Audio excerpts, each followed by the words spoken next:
વાલોડ તાલુકા ભાજપ સંગઠનના હોદ્દેદારો, તાલુકા પંચાયત, જિલ્લા પંચાયત, ગ્રામ પંચાયતના ચૂંટાયેલા સભ્યોએ ભાજપના જ નેતા અમિત પટેલ પર ચોંકાવનારા આક્ષેપ કર્યા છે અને આ આક્ષેપો સાથે પ્રદેશ પ્રમુખ જગદીશભાઈ વિશ્વકર્મા, સંગઠન મહામંત્રી રત્નાકરજી અને દક્ષિણ ગુજરાત પ્રભારી પ્રશાંત કોરટને લેખિત ફરિયાદ અરજી કરવામાં આવેલ છે।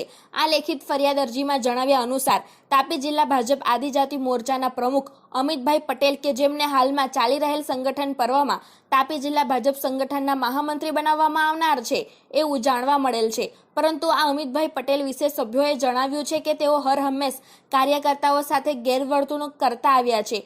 તેઓ વિરુદ્ધ વિધાનસભા ચૂંટણી 2022માં પક્ષ વિરોધી પ્રવૃત્તિ કરવાના આક્ષેપ પણ લાગ્યા છે।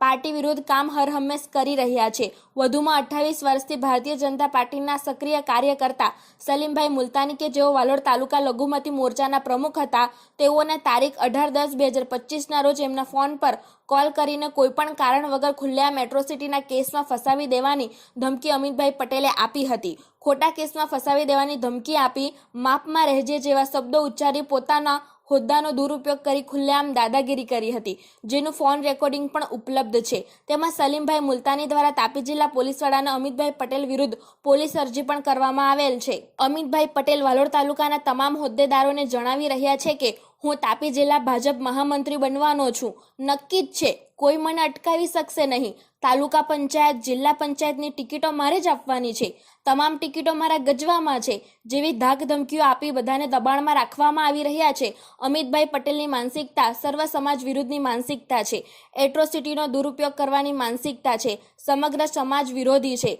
સમાજમાં ડરનો માહોલ સર્જાયો છે। જો આવા વ્યક્તિને ભાજપ જિલ્લા મહામંત્રી જેવી મહત્વની જવાબદારી સોંપવામાં આવશે તો આવનારી સ્થાનિક સ્વરાજની ચૂંટણીમાં પણ તેની અસર જોવા મળશે અને તેમાં પણ મુશ્કેલી સર્જાશે। વધુમાં ભાજપના કાર્યકર્તાઓમાં પણ નિરાશા વ્યાપી જશે, જેથી આવી જ્ઞાતિવાદી સર્વ સમાજ વિરુદ્ધની માનસિકતા ધરાવનાર તેમજ ભાજપના શિસ્ત, સંસ્કાર બધું નેવે મૂકીને કાર્યકર્તાઓને ધમકાવનાર વ્યક્તિને ભાજપ સંગઠનમાં કોઈ સ્થાન આપવામાં નહીં આવે એવી માંગ કરવામાં આવી છે। લેખિત ફરિયાદમાં કાર્યકરોએ એવો પણ ઉલ્લેખ કર્યો છે કે અમિત પટેલ સમાજ વિરુદ્ધ માનસિકતા ધરાવે છે।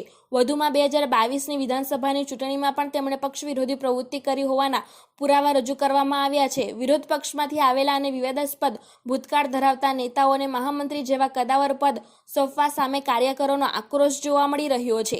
હું સલીમભાઈ મુલતાની બુહારી, હું લઘુમતી મોરચા ભારતીય જનતા પાર્ટી વાલોડ તાલુકાનો પ્રમુખ રહ્યો છું। હવે આજે મારે રજૂઆત કરવી છે કે હમણાં જ મને હાલમાં એક વાત જાણવા મળી કે આપણા અમિતભાઈ પટેલ એણે વાત ફરતી મૂકી છે કે જિલ્લાના મહામંત્રી પદે તો હું જ આવવાનો છું।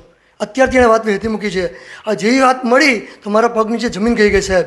એનું કારણ એક છે, જ્યાં પાર્ટીની વાત આવે ભારતીય જનતા પાર્ટીની, એ મારા માટે વધુ મહત્ત્વનું છે। એટલે તરત જ અમે એક્શનમાં આવી ગયા કે આ શું, કારણ કે એ જ અમિતભાઈ છે કે જેમણે થોડા સમય અગાઉ મારા પર એટ્રોસિટીની મને ધમકી આપી હતી અને કીધું હતું કે માપમાં રહેજે તો જેલમાં કરી દઈશ, છૂટશે પણ નહીં।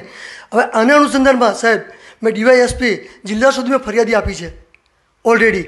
હવે મારા સંગઠનના બધા મિત્રોને ભેગા કર્યા અમે અને જિલ્લા સભ્ય, તાલુકા સભ્ય એવા 41 જણા અમે ભેગા થઈને માનનીય શ્રી જગદીશભાઈ વિશ્વકર્માને અમે અરજી રૂપે ફરિયાદી આપી છે કે ભાઈ આવા વ્યક્તિને કે જેનો ભૂતકાળ ખરડાયેલો રહ્યો છે, આવી ધમકીઓ આપે છે એટ્રોસિટીને, એને કોઈપણ જાતનું પદ મળવું જોઈએ, કોઈપણ હોદ્દો મળવો જોઈએ નહીં। કારણ કે આ સાહેબ ભારતીય જનતા પાર્ટીનો સવાલ છે કે આ પાર્ટી માટે મોદી સાહેબ હું નથી કરી રહ્યા અને આવા વ્યક્તિને જો હોદ્દો મળશે તો ભવિષ્ય શું પાર્ટીનું।